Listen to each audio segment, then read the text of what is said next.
Gente, mais uma história em torno da grande, eu acho, o grande emaranhado de herança Gugu. Mais um capítulo da novela. Da saga. Da saga, exatamente. Ai, gente, que coisa. Ainda mais ele que não se expunha de jeito nenhum. Sim, exatamente. Ainda mais ele. Hoje tivemos uma certa reviravolta no caso, com novas informações, né?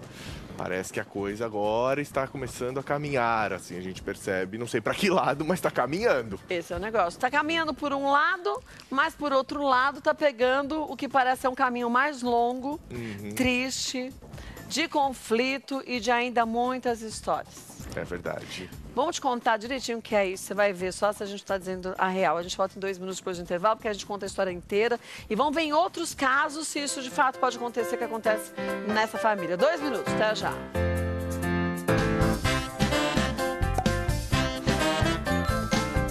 Mais um outro capítulo da história. E que, gente, a gente está contando a história e tudo que vai acontecendo com a família do Gugu e tudo mais, porque isso pode acontecer com qualquer pessoa. Não precisa ter muito dinheiro. Às vezes, algo que você acha que está fazendo direito pode te levar para um caminho reverso, no oposto disso, né? Exatamente. O que aconteceu hoje que você falou? Olha, a informação que a gente teve é a seguinte, porque o que acontece? A Rose estava questionando, enfim, o testamento do que o Gugu deixou lá com a família, com a Aparecida Liberato, enfim. E, obviamente, ela pediu na justiça que bloqueasse 50% dos bens do Gugu. Por quê? Porque é o que ela entende que ela tem de direito. Dela de direito. Então ela falou, vou bloquear para ninguém fazer nada com esse negócio. E aí a Justiça de São Paulo, eu vou ler aqui porque tem umas coisas muito importantes. Isso hoje, né? Isso hoje, exatamente. Na verdade, analisou esse contrato ontem, um contrato que se intitula Compromisso Conjunto para a Criação de Filhos. Esse é o tal do documento, aquele Compromisso Conjunto para a Criação de Filhos? Esse é o título do contrato que o Gugu assinou com a Rose lá em 2011, que o advogado falou ontem que poderia questionar, enfim. É isso. E nesse contrato que tem? Esse contrato, ele detalha como os dois iriam conduzir a criação dos filhos. É isso que tem neste contrato.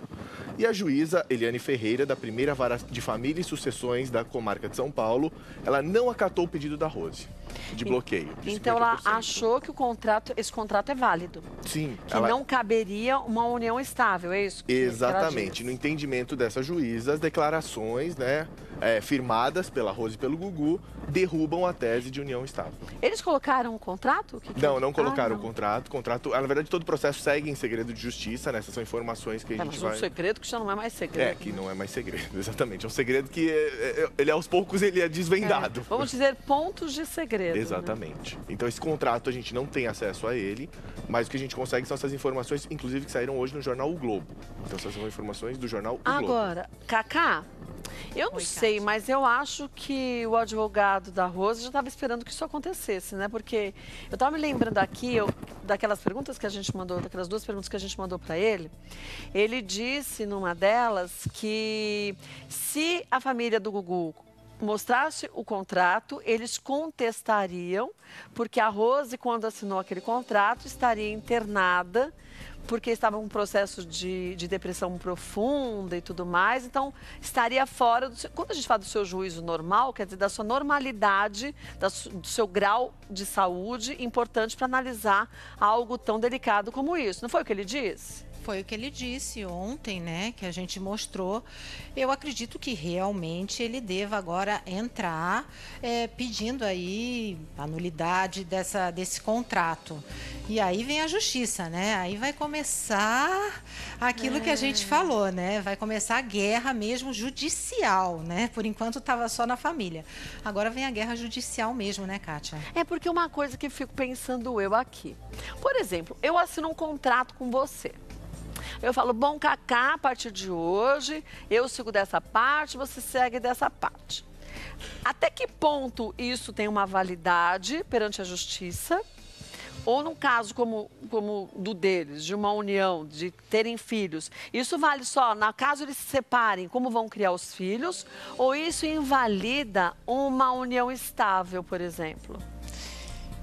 Então... Que seria um casal Porque a partir do momento, eu, né, sou leiga também, né? Mas não dá uma brecha de dúvida? Dá total, né? Porque ali ela tem documentos, acredito, né? Ali a mídia mesmo, revistas, mostrando que eles estavam, né, juntos ali. Parece que até depósitos frequentes que ele fazia na conta dela para que ela mantesse a casa. Eram depósitos. Isso, gente, coisas que a gente está especulando que estão sendo ditas de uma forma geral em mídia, em internet, é o que estão dizendo que está aparecendo. Porque documento mesmo a gente não viu nenhum. Exatamente.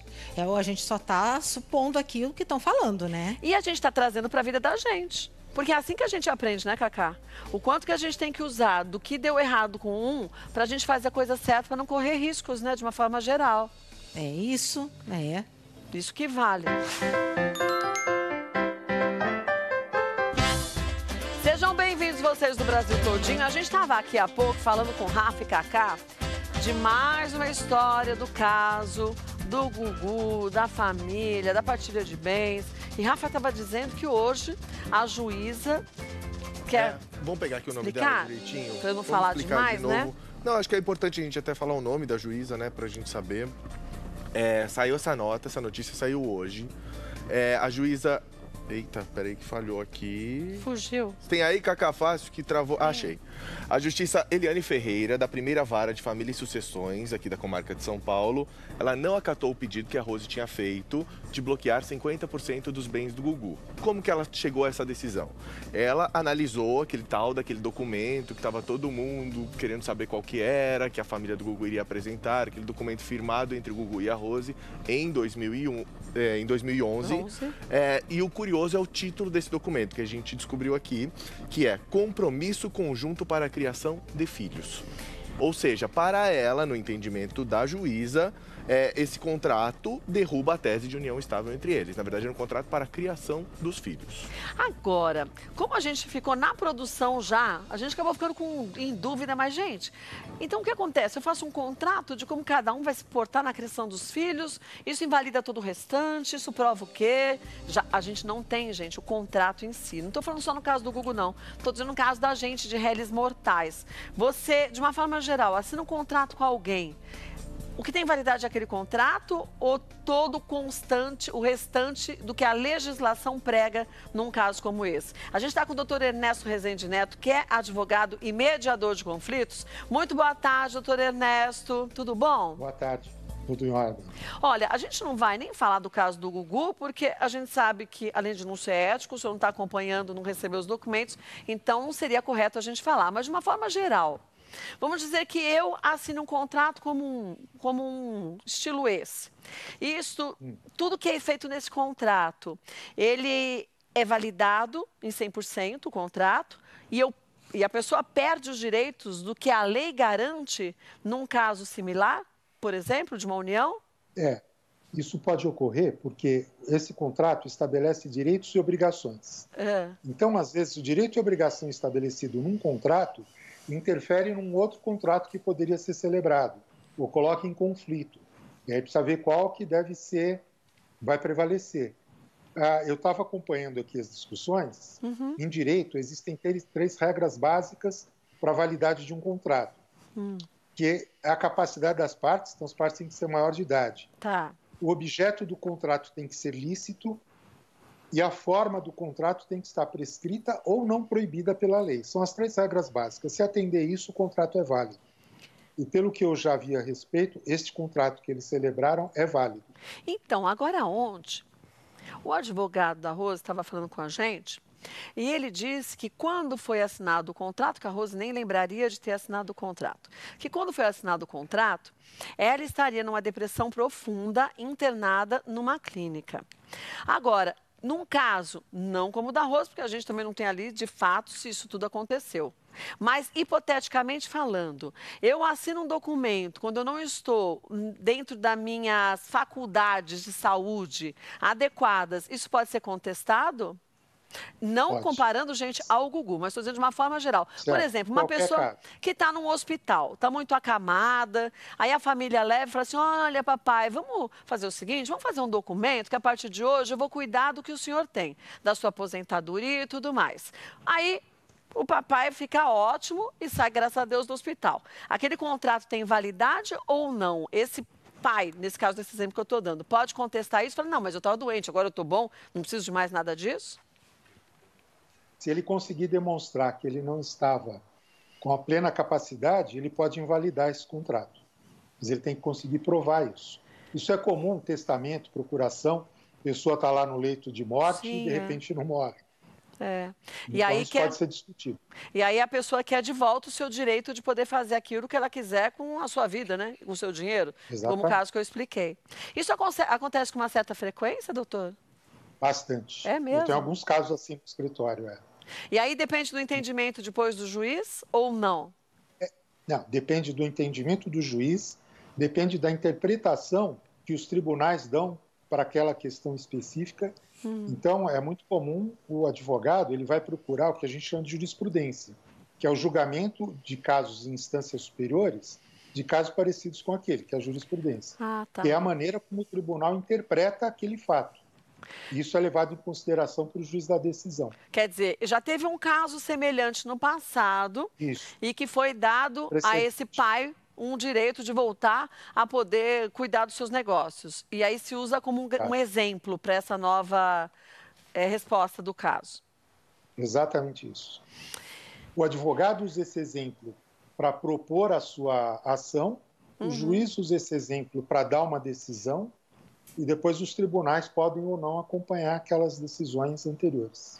E olha, eu vou lhe falar uma coisa, doutor Ernesto, é sempre bom, isso que a gente está falando há pouco, a gente ficar atento ao que acontece na vida de outras pessoas, famosas ou não, para a gente saber como a gente agir dentro da proporção financeira que a gente tem, mas sempre deixando tudo muito claro da forma correta de se fazer e daquilo que a gente deseja, né? Exatamente. E aí é importante um advogado para colocar a gente dentro das formas legais desse passo que a gente precisa dar, né? Você, hoje em dia, qualquer coisa que você vá fazer, ou pelo menos quase todas as coisas, há necessidade de, pelo menos, consultar um advogado. Sim, verdade. Porque qualquer ato hoje praticado vai ter uma repercussão amanhã.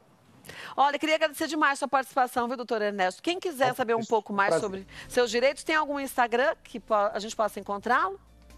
O site é resendineto.com. Resendineto.com. O Instagram, eu não sei porque é novo ainda. Não, mas tudo bem. Eu não guardei. A gente lhe acha pelo site. Obrigada mais uma vez. Espero mais vezes, viu? Foi um prazer. Todo meu. Bom. Gente, olha, você vê, né? A gente sempre tem que constituir um advogado para fazer as coisas certas, mesmo que sejam pequenas coisas na vida da gente. O certo é fazer o correto, que vai dar menos dor de cabeça para todo mundo. Tem mais um desenrolar, parece que o tio, o irmão da Rose, tá para sair da casa, a gente já vai falar, né? Exatamente. Olha, voltando para a história do que a gente está falando da família do Gugu, o tio do irmão da Rose parece que vai sair da casa, né? Porque, segundo informações, né, o João entrou com esse pedido para tirar o tio, lembra, lá na justiça americana, para tirar ele de casa, e esse prazo já está próximo de se concretizar. A justiça deu 15 dias, ou seja, já está bem perto, e segundo informações que nós tivemos também, o tio já achou melhor já sair agora nos próximos dias lá da casa em Orlando, justamente. Fica numa casa do lado, uma casa próxima para ajudar a irmã no que precisar. Sim. É um momento delicado para a família toda, né, gente? Para os filhos, dá para se entender o porquê que ela queria alguém também da família junto com ela, mas dá para se entender o lado dos filhos, então, né? Ter bom senso. E segundo informações também, foi o próprio advogado da Rose, o Nelson Williams, que sugeriu isso para não dar este foco no processo, para tirar o foco disso, entendeu? Focar no que para eles realmente interessa. Por falar, doutor Nelson Williams, que é advogado da Rose, ele mandou uma mensagem para a gente agora, né, Cacá? Você tem a mensagem em mãos aí? Mandou sim, eu tenho a mensagem em mãos. O que ele disse? Ele fala sobre o assunto que a gente estava comentando, a decisão dessa juíza, né? Falando sobre o que ela negou, né? Os 50% dos bens. Ela achou que não, pelo contrato que se tinha, não dava para bloquear, como eles queriam, os 50% do patrimônio que era do Gugu. Exatamente. O que o Dr. Nelson Williams fala? Ele fala que esse contrato de criação de filhos, que a gente está vendo, que é esse contrato, né? De criação de filhos, não tem nada a ver com união estável. Não. Mesmo porque esse processo de união estável ainda está em andamento e a justiça ainda nem julgou esse caso. tá? É o que ele fala aqui na mensagem. Então, esse contrato de criação de filhos, por que estavam pedindo para bloquear 50% dos bens? Para garantir para os filhos, então? Talvez? Exatamente. O que ele fala, ele continua aqui falando o seguinte: vale ressaltar ainda que o principal propósito da petição foi alcançado, que é o que ele queria, o bloqueio. Qual que era o principal propósito? Ou seja, né, a inventariante não pode dispor de qualquer bem sem autorização judicial. Quem é a inventariante? A irmã do Gugu. A Aparecida. Que está no testamento que ela que cuidaria, zelaria pelos bens das filhas. Sim, mas ela hoje ela não pode dispor, né, de qualquer bem sem autorização judicial. Ela não pode vender nenhum bem sem que o juiz fale ok. Ela tem que pedir para vender e o juiz diga ok, pode vender. Então, esse foi o propósito, na verdade, dessa, digamos assim, dessa petição que ele entrou para bloquear esses 50% dos bens do Gugu. Agora, veja se eu entendi. Então, nessa petição, ele pediu para bloquear os 50% dos bens para que ninguém possa vendê-los. Ok. Sim.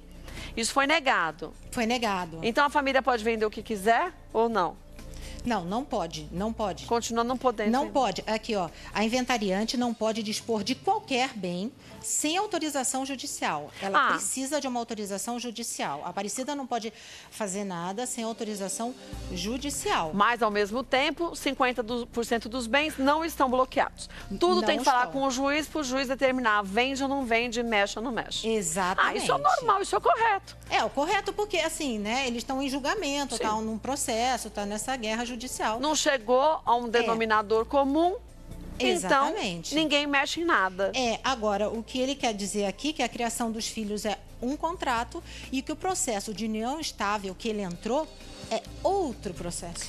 Até, gente, eu vou te falar uma coisa. Esse contrato de criação de filhos, sabe que muitas vezes é feito com um outro nome? Quando o casal se separa ou quando o casal, um mora num lugar, o outro mora em outro. Porque, por exemplo, para eu mudar os meus filhos de colégio, meu cônjuge tem que aceitar e a gente tem que decidir juntos para onde os nossos filhos estudarão.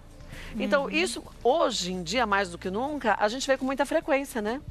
Não só quando o casal se separa, mas quando uns moram, e tem muitas famílias com poder aquisitivo melhor, que em função de segurança, de qualidade de estudo, a mãe vai com os filhos e mora nos Estados Unidos, por exemplo, em outro local, e o pai continua trabalhando aqui. E de vez em quando vai para lá, e de vez em quando a família vem. Então, a mãe não é porque está em outro país que pode fazer o que quiser com a educação dos filhos. É tudo decidido em conjunto. Então, esse contrato existe, exatamente. Que já é muito bom, não estou dizendo, né, nem no caso do Gugu, porque assim não tem aquelas encrencas familiares, você mudou para a escola das crianças, não quis, você deixou ele dirigir com 16 anos porque lá pode, eu não queria. Tudo é decidido em comum acordo. É verdade, isso existe muito hoje em dia, tem que existir, senão aquela guerra, né? Aquela guerrinha horrível que existe na família que a gente vê, né? Casado ou separado, as guerras fazem parte. É verdade. Claro que separado as guerras são maiores, né? Mas quando estão casados, ainda muitas decisões e muitas vezes essas brigas enfraquecem um relacionamento. Às vezes é mais fácil fazer da forma legal, porque assim todo mundo já sabe e ninguém vai dizer que não entendeu. Tá tudo no papel, tudo bonitinho. Segundo o doutor Nelson Williams, uma coisa é uma coisa, outra coisa é outra coisa. É isso que ele quis dizer. Entendi agora. Agora uma curiosidade... Eu não estava entendendo nada disso. Uma curiosidade também é que a gente teve acesso, a gente soube aí pela imprensa das informações, é que, óbvio que neste momento isso ainda não deve ser cogitado, vender nada, enfim, mas o custo de manutenção de todo o espólio do Gugu é muito alto. Chega em torno de R$800 mil por mês. Mas também, ó, R$800 mil, mas vamos lembrar, só aquela produtora dele, a GGP, Sim. ali em Alphaville, eu fui lá uma vez, o Gu me chamou, mostrou, é fantástico aquilo, Sim. gente. E ainda a ideia dele era aumentar os estúdios, porque tem um terreno gigante, só o que já estava construído era uma coisa do outro planeta, com um equipamento de última geração. Ele já tinha em mente, isso faz o quê? Faz uns 6 anos, mais ou menos? Uns 5 anos, 6 anos. Ele já tinha em mente aumentar. Então, imagine o quanto de custo que tem com funcionários, com, obviamente, tudo que se tem que pagar de imposto. Sim, além disso também o custo das casas, né? Do Condomínios, resto, né? Então. Exatamente, água, luz, E ele tem um número grande de funcionários. Sim, ele tem muitos funcionários também. Então, assim, é um custo alto, que óbvio, neste momento, faz 3 meses, tudo, mas acumula já dá 2 milhões e 400. Mas se essa travada da justiça segurar por, sei lá, 5, 10 anos... Lembra, ele era sócio num site com a Esther. É verdade. Ele tinha uma rede também, quer dizer, era dele, eu não sei se ainda é, né? Acho que ele era sócio, ele era sócio de um grupo forte, de uma rede que a gente vê quando a gente pega estrada, daquelas comidinhas gostosas, que ele era sócio. Então, quantos funcionários tem? Ele sempre teve várias empresas que, juntando, gente, é muita família que depende que esse negócio desenrole também para que todo mundo continue dando continuidade à sua vida aí. Sim, porque a gente olha para ele e a gente pensa o quê? No apresentador de televisão, mas por trás disso ele era um grande empresário. Muitas empresas, muitos funcionários. E muitos contratos assinados com outras empresas que têm que ser cumpridos. Sim, com certeza. E quem que vai agora tomar a frente disso? Gente, você vê como eu disse que era um novelo emaranhado, porque é uma emaranhada.